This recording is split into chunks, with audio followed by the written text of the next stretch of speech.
അങ്ങനെ നമ്മളെല്ലാവരും കാത്തിരുന്ന ബ്രസീൽ മൊറോക്കോ കളി കഴിഞ്ഞു. വളരെ ഇമ്പോർട്ടൻ്റ് മാച്ചുകളിലൊന്നായിരുന്നു. വേൾഡ് കപ്പിൽ എല്ലാവരും കാത്തിരുന്ന ഒരു കളി കൂടിയാണ്. അത്യാവശ്യം കാണികളുണ്ടായിരുന്നു. ഗ്രൗണ്ട് മൊത്തം ഏതാണ്ട് ഫുള്ളായിരുന്നു. കമൻറ്റേറ്റർ പീറ്റർ ഡ്യൂറെ പറയുന്നുണ്ടായിരുന്നു, Brazil always the principal attraction എന്ന് പുള്ളി പറഞ്ഞിരുന്നു. അതുപോലെ തന്നെ ആയി. ബ്രസീൽ ഫാൻസ് ഒരുപാടുണ്ടായിരുന്നു. മൊറോക്കൻ ഫാൻസും അതിൽ ഇഷ്ടംപോലെ ഉണ്ടായിരുന്നു. നെയ്മർ കളിക്കാതെ വരുന്നത് കാണുമ്പോൾ ഭയങ്കര ഒരു പെയിൻഫുള്ളായി. നെയ്മറിനെ പോലത്തെ ഒരു സൂപ്പർ സ്റ്റാർ കളിക്കേണ്ട ടൂർണമെൻറ്റാണ്. പുള്ളിക്ക് കളിക്കാൻ കഴിയട്ടെ എന്ന് നമ്മൾ ആഗ്രഹിക്കുന്നു. മൊറോക്കോക്ക് സപ്പോർട്ടായിട്ട് സൊഹ്റാൻ മംദാനിയൊക്കെ ഗ്രൗണ്ടിൽ ഉണ്ടായിരുന്നു. വിസിൽ വിളിച്ച് കളി തുടങ്ങി. അതന്നെ ഓർമ്മയുള്ളൂ, മൊറോക്കോ സ്ട്രെയിറ്റ് അവേ കളി തുടങ്ങി. സാധാരണ ഒരു ചെറിയൊരു ഗ്യാപ്പ് ഉണ്ടാവും. ഒരു ഇത് ജസ്റ്റ് കണ്ടിന്യൂസ് ആയിട്ട് നടന്നുകൊണ്ടിരിക്കുന്ന ഒരു കളി പോലെ പെട്ടെന്ന് കളി തുടങ്ങി. ശരിക്കും ഒരു അൺബിലീവബിൾ ആയിട്ടോ. ബ്രസീൽ സ്റ്റക്കായി പോയി. അവരുടെ കളി ഭയങ്കര, എസ്പെഷ്യലി മിഡ്ഫീൽഡിൽ നിന്ന് പെട്ടെന്ന് ബോളുകൾ എടുക്കുന്നു, മുന്നോട്ട് പോകുന്നു. ഏത് സമയം ഗോൾ വീഴ. ആദ്യത്തെ മിനിറ്റ് മുതൽ തുടങ്ങി 10 മിനിറ്റ് പെട്ടെന്ന് പോയി നമ്മൾ അറിഞ്ഞില്ല. അതായത് നമ്മൾ കളി വാച്ച് ചെയ്ത് റിലാക്സ് ചെയ്യാൻ പോകാൻ പോലും പറ്റുന്നില്ല. കാരണം ഏത് സമയം ഗോൾ വീഴ, അങ്ങനെ ആയിരുന്നു ആ കളി. അറിയാലോ, മൊറോക്കോക്ക് കഴിഞ്ഞ കോച്ച് മാറിയ ശേഷം വന്ന പുതിയ ആള് മുഹമ്മദ് ഔഹബി എന്ന് പറയും. പുള്ളി Under-20 വേൾഡ് കപ്പ് മൊറോക്കോക്ക് നേടിക്കൊടുത്തൊരു ഒന്നാന്തരം കോച്ചാണ്. പുള്ളി ഭയങ്കര സ്ട്രക്ചേർഡ് ആക്കി, എസ്പെഷ്യലി മിഡ്ഫീൽഡിൽ യങ് പ്ലേയേഴ്സിനും സീനിയർ പ്ലേയേഴ്സിനും മിക്സ് ചെയ്തിട്ടുള്ള ഒരു സെറ്റപ്പാണ് പുള്ളി ഉണ്ടാക്കിയിട്ടുള്ളത്. അത് ശരിക്കും വളരെ കോൺഫിഡൻറ്റ്. അത് ബ്രസീലിനെ പോലത്തെ ഒരു ടീമിനെതിരെ ഒന്നും നോക്കാതെ സ്ട്രെയിറ്റ് അവേ ഒരു പണ്ടൊക്കെ നമ്മൾ ഒരു ഡാർക്ക് ഹോഴ്സ് അല്ല, ഒരു ചാമ്പ്യൻ ടീം കളിക്കുന്ന പോലെയാണ് ശരിക്കും അവർ കളിച്ചിട്ടുള്ളത്. അതായത് മൊറോക്കോ ജയിക്കാൻ വേണ്ടിയിട്ടുള്ള ഒരു ഫോർമേഷൻ ആയിട്ട് ഇറങ്ങിയിട്ടില്ല. അവർക്ക് ഈ കളി ജയിച്ചേ പറ്റുമോ. ബ്രസീലുമായി സമനിലയിൽ പോയ ശേഷം പോയിന്റ് ഷെയർ ചെയ്യുക, അങ്ങനെയല്ല. തുടക്കം മുതൽ അറ്റാക്ക് ചെയ്ത് കളിക്കുന്നു, ജയിക്കാൻ നോക്കുന്നു. അത് തന്നെ ആയിരുന്നു. അത് 21ാമത്തെ മിനിറ്റിൽ നമ്മൾ കണ്ടു. ബ്രാഹിം ഡയാസ് വളരെ ഭംഗിയായിട്ട് കൊടുത്തൊരു ബോള് ഇസ്മായിൽ സൈബാരി സൂപ്പറായിട്ട് ഗോൾ ചെയ്തു. നല്ല ക്ലിനിക്കൽ ഫിനിഷ്. എന്ത് രസമാണ്. ആ ഒരു പെട്ടെന്ന് ബോൾ വന്നെടുത്ത് ചിപ്പ് ചെയ്ത് ക്ലിനിക്കൽ ഫിനിഷ് ആയിരുന്നു അത്. അത് വളരെ കോൺഫിഡൻറ്റ് പ്ലെയേഴ്സ് മൊറോക്കോയിലുണ്ട്. ശരിക്കും ബ്രസീൽ ശരിക്കും സ്ട്രഗിൾ ചെയ്തു. മിഡ്ഫീൽഡ് കംപ്ലീറ്റ്ലി സ്ട്രഗ്ലിംഗ് ആയിരുന്നു. ആരാണ് കളിക്കുന്നത്, ആരാണ് സ്റ്റോപ്പ് ചെയ്യുന്നത്, ആരൊക്കെ കളിക്കുന്നു ശരിക്കും റീഡ് ചെയ്യാൻ പറ്റാത്ത രീതിയിൽ ഗിമറസൊക്കെ കിടന്ന് സ്ട്രഗിൾ ചെയ്യുന്ന കണ്ടു. പക്വറ്റൊക്കെ ഒരുപാട് മിസ് ബോളിൽ എങ്ങനെ ഡീൽ ചെയ്യണമെന്ന് പോലും അറിയാതെ പകച്ചു പോയിട്ടുണ്ടായിരുന്നു. അങ്ങനെ ഇരിക്കുകയാണ് കളിയുടെ ഗതിക്ക് ഓപ്പോസിറ്റായിട്ട് 32ാം മിനിറ്റിൽ വിനീഷ്യസിന് ബോൾ കിട്ടുന്നു.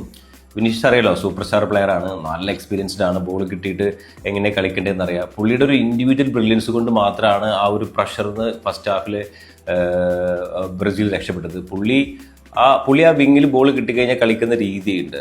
നമ്മൾ ക്ലബ് ഫുട്ബോൾ സ്ഥിരമായിട്ട് റിയൽ മാഡ്രിഡ് കാണുന്നവർ കാണാം. പുള്ളി അവിടെ എത്തിക്കഴിഞ്ഞാൽ എല്ലാ കളിക്കാരും അവിടെ നിന്ന് പെട്ടെന്ന് ഒരു ക്രോസോ അല്ലെങ്കിൽ അസിസ്റ്റ് കൊടുക്കാനോ ശ്രമിക്കുക. പക്ഷേ വിനീഷ്യസ് അങ്ങനെയല്ല. ഗ്യാപ്പ് കിട്ടുമെന്ന് നോക്കും, ഒന്ന് വെട്ടിക്കാൻ നോക്കും, ഒന്ന് ഫോഴ്സ് ചെയ്യും. സ്പേസ് എടുത്ത ശേഷം പോസ്റ്റിലേക്ക് നിരന്തരം ഷൂട്ട് അടിക്കും. വിനീഷ്യസ് ആ ഭാഗത്ത് പോകുമ്പോൾ തന്നെ സ്ഥിരം കളിയാണെന്ന് അറിയാം. ഇപ്പോൾ ഷോട്ടും ബോൾ മാറ്റിയെടുക്കും. അത് മൊറോക്കോ പെട്ടെന്ന് ശ്രദ്ധിച്ചില്ല. പുള്ളി വളരെ ഭംഗിയായിട്ട് ഒന്ന് വീശി ആളെ മാറ്റി സ്പേസ് ഉണ്ടാക്കി നല്ല വെയിറ്റോടെ പോസ്റ്റിലേക്ക് അടിച്ചു. അത് മുക്കിലേക്കാണ് അടി സ്ഥിരമായിട്ട് പോവുക. യാസിൻ ബോനോ അടിപൊളി ഗോൾ കീപ്പറാണ്. പക്ഷേ ഏതൊരു ഗോൾ കീപ്പർക്കും അത് അനങ്ങാൻ പറ്റില്ല. കാരണം ബുള്ളറ്റ് ഷോട്ടാണ് വന്നുള്ളത്. അത് നേരെ ഗോളായി. ആ ഒരു ഇൻഡിവിജ്വൽ ബ്രില്യൻസ് കൊണ്ട് ബ്രസീൽ ശരിക്ക് കളിയിലേക്ക് ഏതാണ്ട് ബാക്ക് ടു നോർമൽ ഗേഡിലായി. ബ്രസീൽ ശരിക്ക് മിഡ്ഫീൽഡിലും ബാക്കുകളിലൊക്കെ നന്നായിട്ട് സഫർ ചെയ്തിട്ടുണ്ട്. പന്ത് നഷ്ടപ്പെടുമ്പോൾ ബ്രസീലിന് കൺട്രോൾ പോകുന്നുണ്ടായിരുന്നു. ഫസ്റ്റ് ഹാഫിൽ അവർക്ക് ശരിക്കും റീഡ് ചെയ്യാൻ പറ്റാത്തൊരു പ്രശ്നം ഉണ്ടായിരുന്നു. അത് മൊറോക്കോയുടെ കളി കൂടി അതിനകത്തുണ്ട്. കാരണം മൊറോക്കോയുടെ മിഡ്ഫീൽഡേഴ്സ് അമേസിംഗ്ലി കളിച്ചിട്ടുണ്ട് എല്ലാവരും. അപ്പോൾ കാർലോസ് ആൻസലോട്ടി ബുദ്ധിയുള്ളൊരു കോച്ചായതുകൊണ്ട് സെക്കൻഡ് ഹാഫിൽ ശരിക്കും ചേഞ്ച് കാണാൻ കഴിഞ്ഞു. പുള്ളി ഒന്നും നോക്കിയില്ല. അത്യാവശ്യം നല്ല ഇമ്പോർട്ടൻ്റ് ആയിട്ടുള്ള കുറച്ച് ഫോർമേഷൻ മാറ്റം പുള്ളി നടത്തി. കാരണം ബോൾ നഷ്ടപ്പെടുമ്പോൾ ബ്രസീൽ സ്ട്രഗിൾ ചെയ്യുന്നു, നേരെ ബോക്സിലേക്ക് വരുന്നു. അവിടെ കളി സ്റ്റോപ്പ് ചെയ്യാൻ കഴിയാത്തൊരു പ്രശ്നം അവർക്കുണ്ടായി. അതിനെ പറ്റി മെയിൻ കളിക്കാരനാണ് ഫബീഞ്ഞോ എന്ന് പറഞ്ഞാൽ ആരാണ്, മറ്റേ ലിവർപൂളിന് വേണ്ടി സക്സസ്ഫുൾ ആയിട്ട് കളിച്ച ക്ലോപ്പ് മിനുക്കിയെടുത്തൊരു മിഡ്ഫീൽഡറാണ്. കാരണം പുള്ളി നല്ല ഇൻ്റലിജൻ്റ് ആണ്. പുള്ളി ആ കറക്റ്റ് ആ ഏരിയ വിട്ടു പോവാതെ അത് കറക്റ്റ് കവർ ചെയ്യുകയും മെയിൻ കീ പ്ലേയേഴ്സിനെ ടാക്കിൾ ചെയ്യാൻ ശ്രമിക്കുകയും സ്റ്റോപ്പ് ചെയ്യുകയൊക്കെ ചെയ്യും. ഒരു ഡോമിനേറ്റിംഗ് പ്ലെയർ പോലെ ആ പ്ലേസിൽ അവിടെ ഉണ്ടാവും. അത് അടിപൊളി തീരുമാനമായി. പുള്ളി വളരെ ഭംഗിയായിട്ട് ആ കുറേ പ്രശ്നങ്ങൾ അവിടെ പരിഹരിച്ചു. പുള്ളി ബ്ലഡൊക്കെ വന്ന് അത്രയും ഒരു ഫൈറ്റ് കൊടുത്തിട്ടുണ്ട്.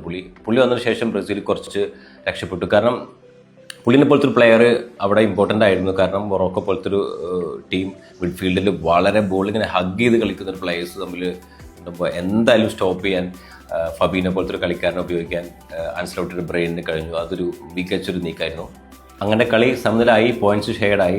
പിന്നെ മൊറോക്കോ ഈ വേൾഡ് കപ്പിൽ എന്തായാലും ഭയങ്കര ഡേഞ്ചറസ് ടീമാണ്. അവർ സാധാരണ ഡാർക്ക് ഹോഴ്സ് എന്ന് പറഞ്ഞ് വെറുതെ ഡിഫെൻസ് ചെയ്ത് ബുദ്ധിമുട്ടിക്കുന്ന ആളുകളല്ല, വളരെ സ്ട്രേറ്റ് ഫോർവേഡാണ്. ബ്രസീലിനെ പോലത്തെ ടീമിനെ വരെ ഡോമിനേറ്റ് ചെയ്ത് കളിച്ചിട്ട് ഒരു ടീമാണ് ഫസ്റ്റ് ഹാഫിൽ. അപ്പോൾ മൊറോക്കോ ഭയങ്കര ഡിഫിക്കൽട്ടായിരിക്കും. പിന്നെ കോച്ചിൻ്റെ വക ഇഷ്ടം പോലെ യങ് പ്ലേയേഴ്സ് ഉണ്ട്. പുള്ളി സീനിയർ കളിക്കാരൊക്കെ മറ്റു കളിക്കാരൊന്നും ഹാപ്പി ആവുന്നില്ല. കാരണം പുള്ളി യങ് പ്ലേയേഴ്സിനെ ഇഷ്ടംപോലെ ബ്രേവായിട്ട് ഇറക്കുന്നു, കളിപ്പിക്കുന്നു. അത് അവിടെ കാണുന്നുണ്ട്. കളി കാണാത്തവരുണ്ടെങ്കിൽ ഫസ്റ്റ് ഹാഫ് 30 മിനിറ്റ് എന്തായാലും കണ്ടോളൂ. നല്ല ശരിക്കും ഹൈലൈറ്റ്സ് പോലെയാണ്. റീപ്ലേനെ കണ്ടോളൂ. വിനീഷ്യസിൻ്റെ ഗോൾ വരെ വളരെ ഭംഗിയുള്ള അറ്റാക്കുകളും മൂവ്മെൻറ്റിലും കാണാൻ പറ്റും. മൊറോക്കോയിലെ കുറച്ച് കളിക്കാരെ പറ്റി പറയാതിരിക്കാനാവില്ല. ഇന്നൊരു 18 വയസ്സുകാരൻ മിഡ്ഫീൽഡിൽ കളിച്ചിരുന്നു, അയ്യൂബ് ബോവാദി. ഒരൊന്നൊന്നര കളിക്കാരൻ. പുള്ളി മിഡ്ഫീൽഡ് ഭയങ്കര കൺട്രോളിങ്, ബ്രസീലിലെ റിതം വെട്ടിക്കുന്നു, സപ്പോർട്ട് ചെയ്യുന്നു. അടിപൊളി. 18 വയസ്സുകാരൻ ആണെന്ന് തോന്നുകയില്ല. അത്ര ബ്രില്യൻറ്റും എക്സ്പെർട്ടായിട്ട് പുള്ളി കളിച്ചു.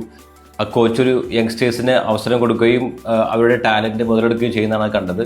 പുള്ളി എന്തായാലും ഈ വേൾഡ് കപ്പ് കഴിയുന്നതോടെ ഹൈലി വാല്യുബിൾ പ്ലെയർ ആവുന്നത് കൺഫേംഡ് ആണ്. ഓൾറെഡി ആർസണൽ പുള്ളിയുടെ പിന്നാലെന്ന് തോന്നുന്നു. അടുത്തത് അഷ്റഫ് ഹക്കീമി. ഒന്നും പറയാനില്ല. പുള്ളി ശരിക്ക് മൊറോക്കോ വളരെ സൂപ്പറായിട്ട് മൊറോക്കോയുടെ എല്ലാ ഏരിയയിലും പുള്ളി അവർ ഡിഫൻസിലും അറ്റാക്കിലും ഒരു ക്യാപ്റ്റൻ്റെ എല്ലാ റോളും വളരെ ഭംഗിയായിട്ട് ചെയ്യുകയും കളിക്കാർക്ക് ധൈര്യം കൊടുക്കുകയും പ്രഷർ എടുത്ത് കളയുകയും ഒക്കെ വളരെ ഭംഗിയായിട്ട് ചെയ്തിട്ടുണ്ട് അഷ്റഫ് ഹക്കീമി. പുള്ളി തുടക്കത്തിൽ നല്ല അറ്റാക്കിലായിരുന്നു. പുള്ളി അറ്റാക്കിലേക്ക് വരുമ്പോൾ ഡിഫൻസ് ശ്രദ്ധിക്കേണ്ട ഒരു കുറവ് കൂടി മൊറോക്കോ പരിഹരിച്ച ശരിക്കും മൊറോക്കോ ഗോൾ വഴങ്ങാതെ നിൽക്കുന്നൊരു ടീം കൂടി ആവും.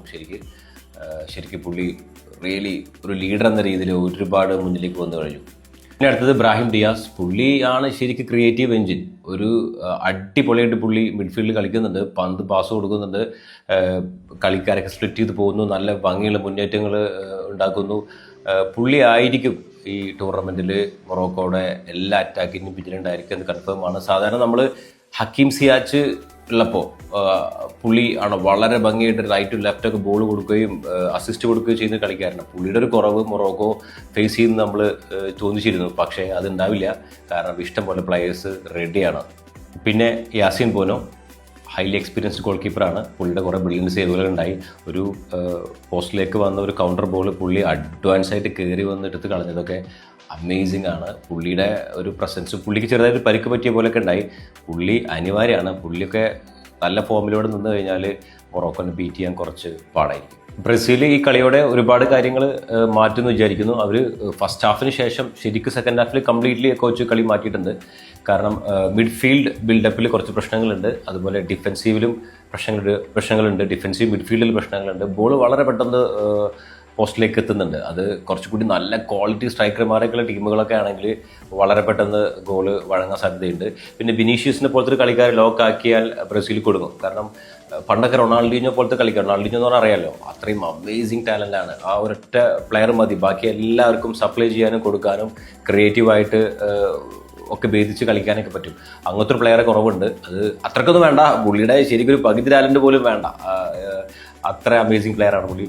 നെയ്മറിന് കഴിയും, പക്ഷേ നെയ്മറിന് പരിക്കാണ്. നെയ്മറിന് എത്രയും പെട്ടെന്ന് പരിക്ക് മാറിയിട്ട് തിരിച്ച് ബ്രസീൽ ടീമിലെത്താൻ കഴിയട്ടെ. അതോടുകൂടി ഇവരെ ബാക്കി പരിഹരിച്ച ബ്രസീലിന് വളരെ ഭംഗിയായിട്ട് മുന്നോട്ട് പോകാൻ കഴിയും. ശരിക്കും ബ്രസീലിലെ സ്ട്രെങ്ത് ആയിട്ട് തോന്നുന്നത് ബ്രസീലിലെ കോച്ചാണ്. കാരണം ആൻസലോട്ടിക്ക് നല്ല പരിചയമുണ്ട്. പുള്ളി നമ്മളൊന്നത് കാണുകയും ചെയ്തു.